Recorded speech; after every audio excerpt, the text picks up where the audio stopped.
காட்டுப்பன்றி படையினுள் நுழைந்து சேதத்தை விளைவிப்பதைக் கண்ட ராசசிம்மன் வீரனின் வில்லையும் அம்பையும் வாங்கிக் கொண்டு பன்றியை குதிரையில் விரட்டினான். அம்பை எய்வதற்கு ஆயத்தமாய் அம்பை நாணில் பொருத்தி குதிரையின் அங்கவடியில் நின்றவாறே பன்றியை துரத்தினான். இங்கும் அங்கும் பன்றி வளைந்தோட வீரர்கள் சிதறினர். ஓரிடத்தில் பன்றி வளைகையில் அம்பை விடுக்க பன்றியின் கழுத்தில் பாய்ந்தது அம்பு. அம்பு பாய்ந்த வேகத்தில் பன்றி மண்ணில் புரண்டு உருண்டு சென்றது.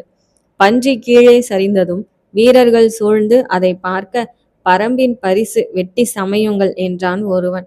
வேண்டாம், இதன் உடலில் பரம்பினர் நஞ்சை கலந்திருக்கலாம் என்று ராசசிம்மன் கூறியதும் அதற்கான சாத்தியக்கூறுகள் இருப்பதை வீரர்கள் உணர்ந்தனர். காயமடைந்தவர்களை சிகிச்சைக்கு அழைத்துச் செல்லுங்கள் என்று கூறிய ராசசிம்மன் மாயன்மலை அருகே இருந்த சுகேசனிடம் சென்றான். பரம்பின் அம்புகள் நெருப்பு மழையாய் பெய்து கொண்டே இருந்தது. ராசசிம்மன் கூடாரத்தினுள் சென்றமர எதிரே சுகேசன் அமர்ந்தான். இன்றிரவு முழுதும் தொடர்ந்து தாக்க பாரி தனித்தனி குழுக்களை நியமித்திருப்பான். நம்மை உறங்க விடாமல் பலவீனமாக்குவதே அவன் நோக்கம். நாம் இங்கு விழித்து கொண்டிருக்கையில் அவன் ஏதோ ஒரு இடத்தில் உறங்கிக் கொண்டிருப்பான் என்று கூறி சிரித்தான். என்ன செய்வது? அச்சமடைய வேண்டியதில்லை. பரம்பு வீரர்கள் உள்ளே வரமாட்டார்கள். சேரப்படையை மிக எளிதாக பரம்பினர் எண்ணுகின்றனர். படையை சுற்றிலும் 2 அடுக்குகளில் கேடய வீரர்களை நிறுத்து. அதன் பின்னர் 100 விற்படை வீரர்களை நிறுத்து. 10 நாழிகைக்கு ஒரு முறை வீரர்கள் மாறி ஓய்வெடுக்கட்டும் என்றான். சுகேசன் தலையசைத்து விட்டு வெளியேறினான். மாயன்மலை அருகே இருந்த சேர வீரர்கள் ஓய்வெடுக்க சென்றபோது செம்மலை சமவெளியின் வலப்புறத்தில் இருந்து மற்றொரு காட்டுப்பன்றி நெருப்பிடப்படாமல் பயங்கர கிரீச்சலுடன் சேரப்படையினுள் நுழைந்தது.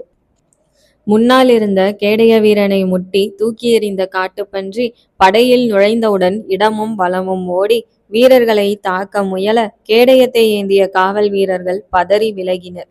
வீரர்களின் கவனம் திசை திரும்பிய கணத்தில் காடுகளிலிருந்து சத்தமின்றி முன்னேறியிருந்த பரம்பு வீரர்கள் காட்டுப்பன்றி நுழைந்த இடத்தில் சேரப்படையை பிளந்து உள் நுழைந்தனர். சேர வீரர்கள் கூடாரத்திற்கு உறங்க சென்றதை கவனித்த முடியன், ராசசிம்மன் உத்தியை கணிக்கும் கணத்தில் உத்தியை மாற்று என்று பாரி கூறியதை நிறைவேற்ற துவங்கினான். என்ன செய்ய வேண்டும் என்பதையும் ராசசிம்மனை நம்ப வைக்கும் முறைகளையும் பாரி கூறியிருந்தான்.